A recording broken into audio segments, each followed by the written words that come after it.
नमस्कार दोस्तों, मैं एपी पांडे, एस्ट्रोलॉजिस्ट एंड मैथोलॉजिस्ट।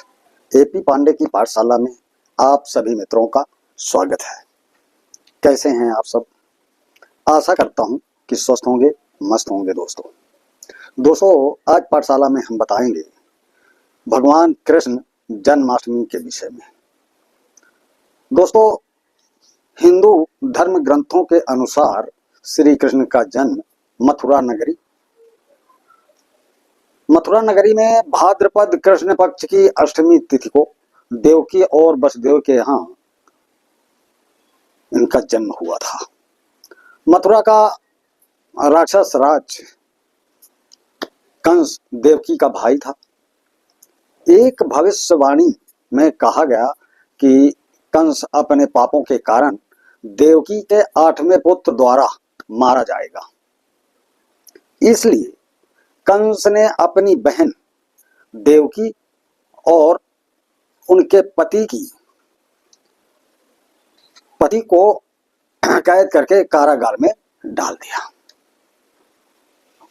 भविष्यवाणी को साकार न होने देने के लिए उसने यानी कंस ने देवकी के बच्चों को जन्म के तुरंत बाद मार डालने का प्रयास किया।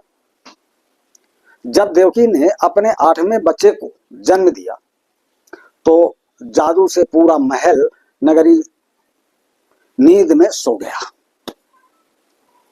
वासुदेव ने उस शिशु को रात के समय वृंदावन में यशोदा और नंद के घर में जाकर कंस के प्रकोप से बचाया। वह शिशु भगवान विष्णु का ही एक रूप था, जिसके जो बाद में श्री कृष्ण नाम धारण किया और कंस का वध करके उसके आतंक का अंत किया।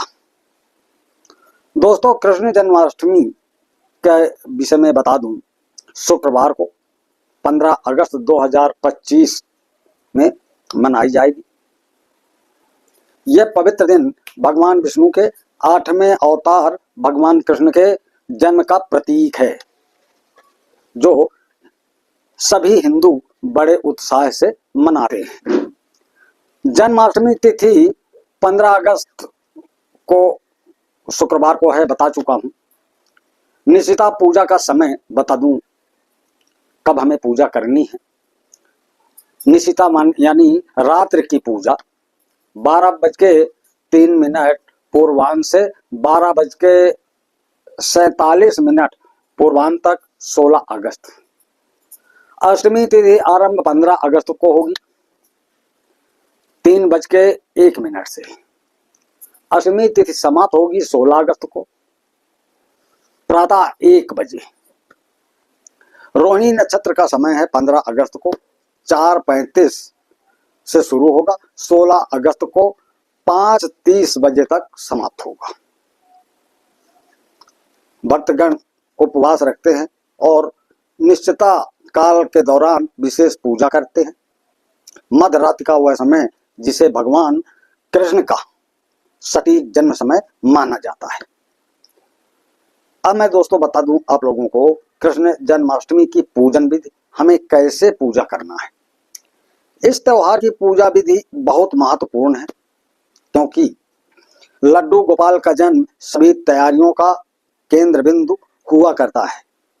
तो इस पूजा का अधिकतम लाभ उठाने के लिए हमने आज ये वीडियो बनाया है।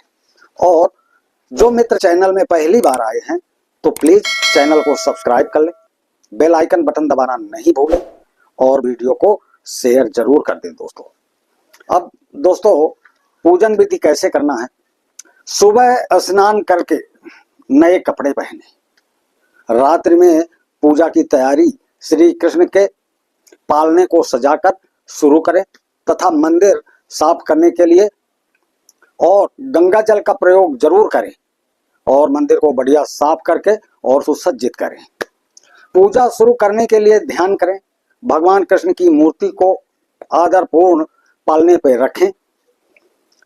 अगर आपके पास पालना नहीं है तो आप लकड़ी की चौकी का भी इस्तेमाल कर सकते हैं। भगवान के चरणों में जल चढ़ाने को पाद्य कहते हैं। भगवान को अर्घ्य अर्पित करें, आचमन करें, जिसमें भगवान को जल अर्पित करना और फिर उसे पीना शामिल है। भगवान के स्नान समारोह को संपन्न करने के लिए मूर्ति को पंचामृत के 5 सामग्रियां डालें। दूध, दही, शहद, घी और गंगा जल पंचामृत बनाएं और 5 सामग्रियों को इकट्ठा करें, फिर बाद में उन्हें प्रसाद के रूप में उपयोग करें। यही पंचामृत तैयार करें। मूर्ति को नए वस्त्र और अन्य सामान जैसे मुकुट है, बंसी है और नए वस्त्र तो है ही हैं, धारण कराएं। भगवान को पवित्र जनेऊ जरूर अर्पित करें। फिर भगवान पर चंदन का लेप लगाएं। मूर्ति को मुकुट, आभूषण, मोरपंख और बांसुरी से अवश्य सजाएं। भगवान को फूल और तुलसी के पत्ते अर्पित करना नहीं भूलें और धूप, बत्ती और तेल का दीपक जलाएं। भगवान को माखन और मिश्री का भोग लगाएं। भगवान को नारियल, सुपारी, हल्दी, पान और कुमकुम से बना तांबूलम भेंट करें। भगवान के सम्मान में कुंज बिहारी की आरती गाएं और फिर परिक्रमा करें। अपने हाथ जोड़ें और प्रभु से प्रार्थना करें कि वह आपको और आपके परिवार को सभी प्रकार की विपत्तियों से सुरक्षित रखें। अब दोस्तों, जन्माष्टमी पर भगवान कृष्ण को भोग किस चीज का लगाना है ये बता दूं। गौर से सुने और भगवान के भोग का अवश्य ध्यान रखें कि किस चीज का भोग लगाना है। अष्टमी के दौरान भक्त विभिन्न प्रकार की मिठाइयाँ और दूध, घी से बने व्यंजन बनाते हैं।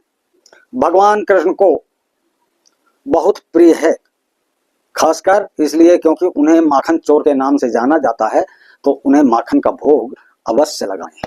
बाद में इन सब प्रसादों को प्रसाद के रूप में बांटें। लेकिन भगवान को प्रिय खाद्य जो प्रसाद है वो क्या क्या है ये भी बता दूं, लेकिन सर्वश्रेष्ठ माखन और मिश्री है। तो दोस्तों, मक्खन कृष्ण के बचपन के पसंदीदा प्रतीक हैं।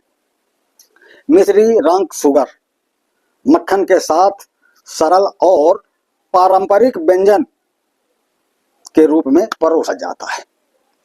खीर, दूध, सूखे मेवा से बनी चावल की खीर। दोस्तों, चावल की खीर ध्यान रखें, चावल की खीर अवश्य बनाएं।